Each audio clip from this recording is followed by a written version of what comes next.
आत्म तत्व के स्वरूप को जानने के लिए, स्वरूप तक पहुंचने के लिए एकाग्रता की बड़ी आवश्यकता होती है। और दूसरी बात यह है, लौकिक क्षेत्र में भी कोई कार्य किया जाता है, उसके पीछे भी मन को एकाग्र करने की बात आती है। बिना एकाग्रता के कोई भी विषय हासिल नहीं होता। छात्र पढ़ने के लिए जा रहा है और साल भर उसने अध्ययन किया है, किंतु अध्ययन करना अलग है और मनोयोग के साथ अध्ययन करना अलग है। मनोयोग का अर्थ है हम शास्त्र खोल देते हैं, ग्रंथ खोल करके पढ़ते रहते हैं, पंक्तियों को देखते भी हैं, किंतु मन केंद्रित नहीं हो पाता। मन को केंद्रित किए बिना जितने भी कार्य होते हैं वो कभी भी अविष्ट वस्तु को देने में सक्षम नहीं होते।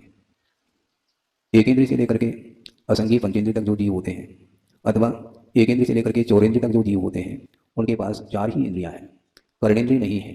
शब्द को ग्रहण करने की क्षमता कर्णेंद्रिय में हुआ करती है, किंतु चौरेंद्रिय मात्र 4 इंद्रियों को अपने पास रखता है। उसके बाद कर्णेंद्रिय का नंबर आता है, किंतु कानों के माध्यम से शब्दों को वह सुन तो लेता है, किंतु उसका क्या मीनिंग है, उसका क्या तात्पर्य है, उसका क्या भाव है, इसको ग्रहण करने की क्षमता असंगीय पंचेंद्रिय में नहीं हुआ करती। शब्द तो सुन लेंगे, कोई बात नहीं, किंतु मन के बिना शब्दों का क्या आशय है, क्या भाव है, इसको ग्रहण करने के लिए मन अपेक्षित है। मन में विचार विमर्श करने की क्षमता रहती है, किंतु मन का विकास भी क्रमिक होता है। नवजात शिशु है, वह असंगीय है क्या संगीय है?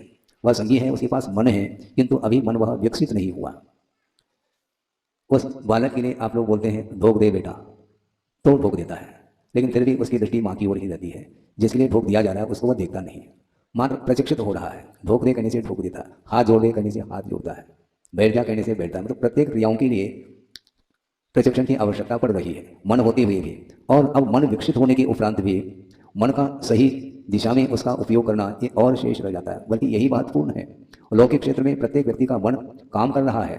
आप ध्यान से बैठे हैं, ध्यान से उठते हैं, सारी क्रियाएं लौकिक क्रियाएं आप लोग ध्यान से ही करते हैं, किंतु वह ध्यान लौकिक क्षेत्र संबंधी है। समझने के लिए, रात में कोई व्यक्ति जा रहा है और हाथ में टॉर्च लेकर के जा रहा है। टॉर्च क्यों ले रखा है? जीवों को बचाने के लिए। उत्तर दो। रात में टॉर्च हाथ में लेकर के वह जा रहा है और टॉर्च का उपयोग जीवों की रक्षा के लिए कर रहा है, जीवों को बचाने के उद्देश्य से टॉर्च का प्रयोग कर रहा है, अथवा उन जीवों से अपनी रक्षा करना चाहता है। अगली बात, उन जीवों से अपनी आप की रक्षा करने के लिए वह प्रकाश का प्रयोग कर रहा है। उसकी ईर्ष्या समिति नहीं हो रही है, वो देख करके चल रहा है, किंतु सावधानी के साथ चलते हुए भी अपनी रक्षा का ध्यान रखता है। तो जिस प्रकार अपनी रक्षा का ध्यान रखता है, उसी प्रकार दूसरे के जीवन की भी रक्षा का ध्यान रखा जा सकता है।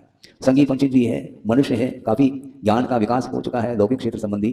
इसके उपरांत भी उस मन का उपयोग लौकिक क्षेत्र में करता है, परमार्थ क्षेत्र में उस मन का उपयोग नहीं कर पाता।